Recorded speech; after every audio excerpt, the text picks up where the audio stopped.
बदलते विश्व परिदृश्य में लक्ष्य और सपने भी नए सिरे से परिभाषित हो रहे हैं।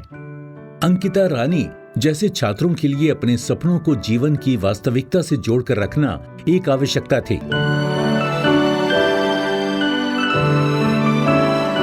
समाज के निम्न आय वर्ग की लड़कियों को सशक्त बनाने के लिए भारत सरकार ने कई कौशल विकास कार्यक्रमों के माध्यम से कौशल विकसित करने की पहल शुरू की है।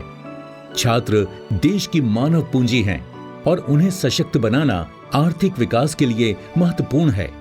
ये जरूरी है कि आर्थिक विकास और नौकरी की संभावनाओं के जरिए युवाओं की उम्मीदें पूरी की जाएं। कौशल विकास और शिक्षा लोगों को सशक्त बनाती है। ये लोग किसी भी राष्ट्र के विकास के लिए एक महत्वपूर्ण इनपुट के रूप में कार्य करते हैं, बशर्ते शिक्षा वांछित सुविचारित उद्देश्यों को प्राप्त करने के लिए लक्षित और योजनाबद्ध हो।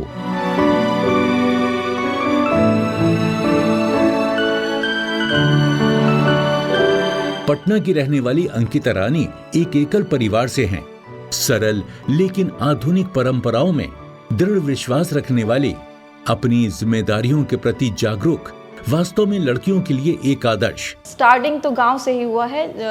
क्लास 3 तक मैं गांव में ही थी। उसके बाद पापा का पोस्टिंग अलग अलग, जैसा कि मेरे पापा जो है वो आर्मी में थे पहले, वो अभी फ़िलहाल वो रिटायर हो गए हैं। जब मैं गांव में थी तो मैं वहाँ भी एक कॉन्वेंट स्कूल में पढ़ रही थी। उसके बाद मैं यहाँ पटना आई। यहाँ एक हिमालयन पब्लिक स्कूल है जो कि यहीं लोकल में ही है, और वहाँ से मैंने 10th कंप्लीट किया अपना, जिसमें 9.2 CGPA मैंने स्कोर किया। उसके बाद 11th और 12th जो है मे फ्लावर स्कूल से मैंने कंप्लीट किया साइंस स्ट्रीम से। यहीं से फैशन डिजाइनर बनने की इच्छा ने जड़ें जमानी शुरू कर दी, क्योंकि वो पेंटिंग में बहुत अच्छी थी। पेंटिंग को उन्होंने आज तक जारी रखा है। पेंटिंग की बातें हैं, इसे पेंटिंग अच्छा आता है, तो उन सब जगहों पे जब सामने दिखता है रिजल्ट, ये मान लीजिए कुछ समय उस पर इन्वेस्ट कर रही है कुछ पेंटिंग बनाने में, और वो जब चीज़ सामने आता है तो हाँ, जब वो बन रहा था तो हम उसका मजाक उड़ा देते, क्या कर रही है, टाइम वेस्ट कर रही है, ये सारी चीज़ें बोल के। लेकिन जब वो चीज़ें सामने दिखती है तो लगता है कि नहीं यार, चलो कुछ तो बात है। लेकिन अप्रत्याशित परिस्थितियों के कारण NIFT में शामिल होने का उनका सपना टूट गया।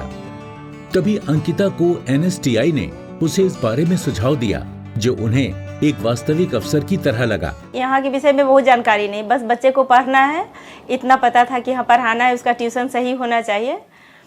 पर मेरी भाभी है, उनका भाई है, बोला कि जाइए आप लोग वहाँ पे, वहाँ फॉर्म मिलता है और पढ़ाई भी होती है, जाके पता कीजिए आप। तो निकले हम दोनों माँ बेटी ही, पता चला कि हाँ वहाँ हो रहा है। फिर फॉर्म लेके वहीं भरी और वहाँ एग्ज़ाम दी। मैंने कुछ ऐसा सोच रखा था कि मुझे फैशन डिज़ाइन टेक्नोलॉजी जो है वो निफ्ट से करना था, पर कुछ परेशानी की वजह से मैं वहाँ एडमिशन नहीं ले पाई, और उसका एक ऑल्टरनेटिव हम ढूंढ रहे थे। तो उसके ऑल्टरनेटिव में मुझे पता चला एक सरकारी कोर्स के बारे में, जो कि NSTIW पटना करवाता है। और यहाँ पे जब मैं आई तो मुझे पता चला कि जो फैशन डिज़ाइन टेक्नोलॉजी का कोर्स है यहाँ 1 साल का है, और यहाँ का माहौल बहुत अच्छा था, फैकल्टीज़ भी बहुत अच्छे मिले, सेशंस बहुत अच्छे हुए। यहाँ फैशन डिज़ाइन के अलावा एम्प्लॉयबिलिटी स्किल का भी ट्रेनिंग दिया गया। फैशन डिजाइनिंग का कोर्स करने के साथ ही उसने DTP का कोर्स भी किया। भविष्य में प्रवेश की तलाश करते समय उसने कौशल विकास के क्षेत्रीय निदेशालय में डेटा एंट्री ऑपरेटर के लिए एक रिक्ति देखी, जहां उसने आवेदन किया और उसे नौकरी मिल गई। 2018-19 में जब मैंने वो कोर्स कंप्लीट कर लिया तो 2019 में यहाँ RDSD नया ऑफिस आया, और यहाँ पे कुछ एम्प्लॉयज़ की ज़रूरत थी। तो मैंने अपना रिज्यूम दिया और उसके बाद फिर एक इंटरव्यू हुआ और मैं फिर वहाँ एज ए एम्प्लॉय आ गई। मैं अभी RDSD बिहार में as a data entry operator काम कर रही हूँ। अंकिता रानी है जो फैशन डिज़ाइन टेक्नोलॉजी की है और as a data entry operator हमारे ऑफिस में काम करती है, और उसका जो परफॉर्मेंस है बहुत अच्छा है और अप टू दी मार्क है और वैरायटी ऑफ वर्क करने में सक्षम है। और 17-18 के बाद वो जब यहाँ ज्वाइन की है तब से उसका परफॉर्मेंस बहुत अच्छा है, डे टू डे इम्प्रूवमेंट है। जब इसने अपना जॉब करना शुरू किया था तो शायद मैं यहाँ था नहीं, मैं उस समय न्यू दिल्ली में था। आने के बाद पता चला, और उसके बाद उस समय तो पापा जॉब में ही थे, उस समय वो रिटायर नहीं हुए थे तो उतना ज़्यादा कुछ पता नहीं चलता था। लेकिन पापा के रिटायरमेंट के बाद से लगभग सारा काम मतलब हमारे यहाँ पटना में रहने का सारा चीज़ ये खुद से कर रही है। तो हाँ, शुरुआत में भले ही रियलाइज़ नहीं हुआ ज़्यादा, बाद में जाके सब कुछ पता चला। और ऑब्वियसली अभी थोड़ा सा मैच्योरिटी आने के बाद पता चलता है कि हाँ ठीक है, सब कुछ संभाल भी ये रही है, काम भी ये कर रही है। तमाम कमियों के बीच ज्ञान की प्यास ने उन्हें पटना विश्वविद्यालय में अंग्रेजी ऑनर्स पाठ्यक्रम में दाखिला लेने के लिए प्रेरित किया। मैंने तो यहाँ 2019 में यहाँ कोर्स कंप्लीट किया जुलाई में, और सितंबर में मैं यहाँ जॉब करने आ गई थी। उसके साथ साथ डिस्टेंस एजुकेशन से मैंने इंग्लिश ऑनर्स में ग्रेजुएशन भी किया। राष्ट्रीय कौशल प्रशिक्षण संस्थान भारत सरकार, कौशल विकास और उद्यमिता मंत्रालय और महिला प्रशिक्षण प्रकोष्ठ प्रशिक्षण महानिदेशालय के अंतर्गत आता है। महिलाओं के लिए ये विशिष्ट संस्थान विभिन्न विषयों में नियमित दीर्घकालिक प्रशिक्षण पाठ्यक्रम और अल्पकालिक प्रशिक्षण कार्यक्रम की सुविधा प्रदान करता है। वर्तमान में हमारे संस्थान में प्रशिक्षण के विभिन्न पाठ्यक्रम चल रहे हैं, जैसे कि यहाँ पे ट्रेनिंग ऑफ ट्रेनर्स कोर्स के रूप में CITS, जिसको हम लोग जानते हैं, क्राफ्ट्समैन इंस्ट्रक्टर ट्रेनिंग स्कीम, उसके अंतर्गत यहाँ पे फैशन डिजाइन एंड टेक्नोलॉजी एवं इलेक्ट्रॉनिक मैकेनिक में कोर्स चलते हैं। और इसके अलावा जो हमारे CTS कोर्स हैं, जिसको क्राफ्ट्समैन ट्रेनिंग स्कीम के नाम से भी जाना जाता है, जिसमें हमारे पास फैशन डिजाइन टेक्नोलॉजी, कॉस्मेटोलॉजी एवं इलेक्ट्रॉनिक मैकेनिक के कोर्स चल रहे हैं। यहाँ जो कोर्स है इसमें कोई फीस ही नहीं है।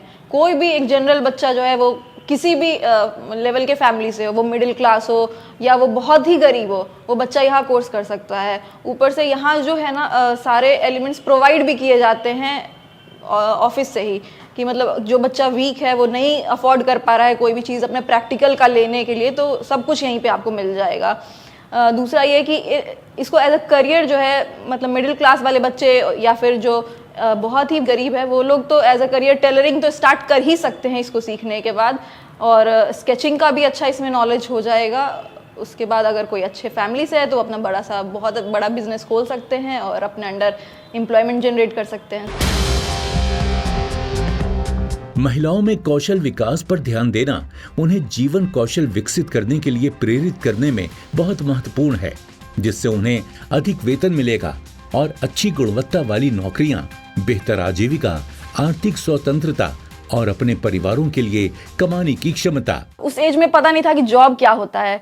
मीन्स आदमी 9 to 5 कोई जॉब कर रहा है तो वो कैसे कर रहा है, उस एज में कुछ भी पता नहीं था। हम तो बस सोच रहे थे कि ठीक है, लगता है तो भी ठीक और नहीं लगता है तो भी ठीक, क्योंकि मेरा पढ़ाई तो ग्रेजुएशन साथ में चल रहा था डिस्टेंस से। वहाँ जाने के बाद लेकिन अच्छा एक्सपीरियंस रहा, हर चीज़ में एक्सपीरियंस वहाँ बहुत अच्छा रहा, सीखने को तो अभी तक बहुत कुछ मिलता है। तो बढ़िया डिसीजन तो सही था। हमको लगता है जो होता है अच्छे के लिए होता है। शायद मेरा डिस्टेंस जाना उस टाइम इसी वजह से होगा कि मुझे जॉब ज्वाइन करना हो। पढ़ने में अच्छी है और जॉब करती है तो और खुशी है कि चलो बच्चे में इतना टैलेंट है कि बच्चा पढ़ाई के साथ साथ जॉब भी कर रही है और घर का भी सारा कुछ करती है। खाना है, अपना दोनों भाई बहन यहाँ पे अकेले रहती हैं, हम लोग गांव में रहते हैं, बस आना जाना होता है, महीने में 1-2 बार आ जाती हूँ। अब बच्चे को देख के मन खुश रहता है हमेशा। वो अभी भी कर रही है, आगे भी करेगी। अच्छा